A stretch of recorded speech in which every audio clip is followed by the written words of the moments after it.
Hello everybody again, I hope you're doing well. I was asked this question, but it's coming up more and more because a lot of people want to get started investing in real estate. And the question is, should I get my real estate license to start investing or to be investing in real estate? Either way is fine. So there's rules that we have to follow, right? So for example, as a real estate agent, if I'm buying my own house or if I'm selling my own house, I have to disclose that I'm a real estate agent, that I'm licensed. And the reason that the Department of Real Estate in California and the National Association of Realtors, has that requirement is because technically we have an unfair advantage over the other person who doesn't do this for a living, right? Because technically we should know more than a consumer who's not in the business. And so then the idea started because initially 100 years ago, there weren't associations, they weren't real estate agents. Somebody wanted to sell a house and someone wanted to buy it, and they went and did it together. Over time, somebody who did these sales multiple times gained more experience than somebody else who's a first-time buyer. And so then now, this person that has more experience sort of started to take advantage of this one who doesn't have experience on the sale or purchase of a home. So then that's how real estate agencies got created, real estate associations. And then I kept hearing from my old broker that when they started the business 30, 40 years ago, the contract to purchase a home used to be 2 or 3 pages. Now it's like 14, 15.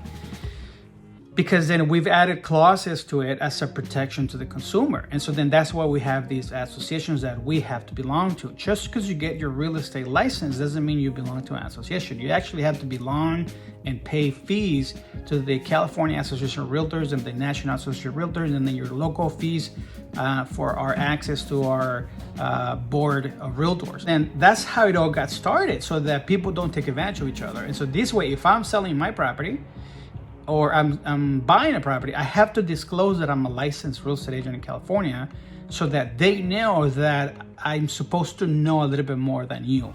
And so that you could have proper representation. That's how that's designed. But then you don't need a license to start investing in real estate necessarily, because you could just be an investor who's buying properties off the consumer, somebody else, or through an agent. You can't do that. So now you don't have to have a license. However, there are other factors. For example, let's say somebody's losing their home where they live on, where they occupy. This is their primary residence.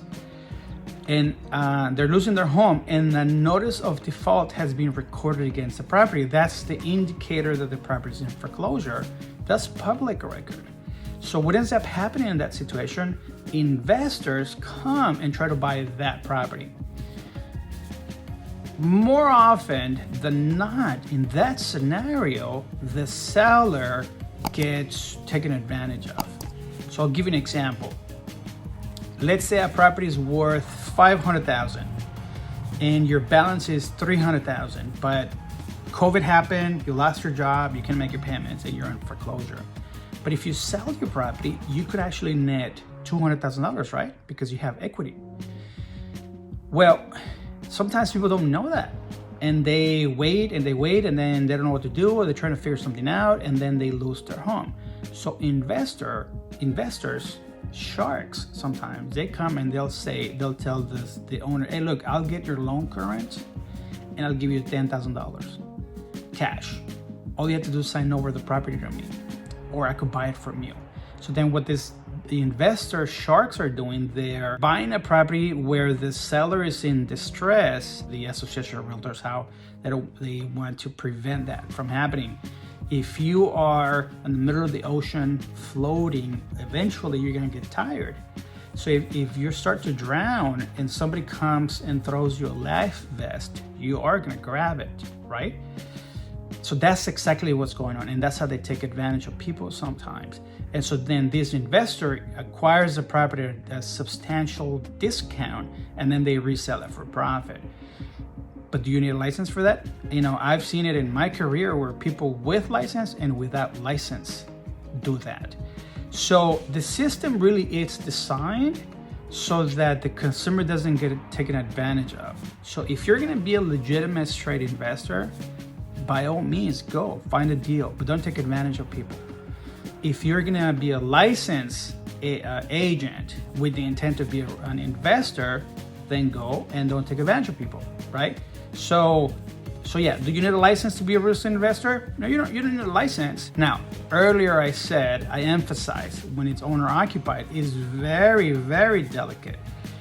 If you're an investor who's not gonna live there, own the property, buying it for investment purposes, and then the seller, it's owner occupied, there's very strict rules against that. So then this is where working with an experienced real estate agent is where it could prevent you from going to jail.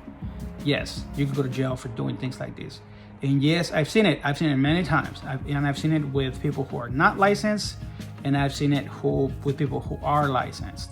Don't do that. No, just there's no need for that. So you could build a real estate business as an investor or a real estate business as a real estate agent and be ethical and professional and don't have to take advantage of anybody and still build an empire. So if you want to know more about that, give me a call. I'm here to serve the community anytime. I hope you like this video. Please give it a like and subscribe. Please support the channel too. All right, thank you. Talk soon.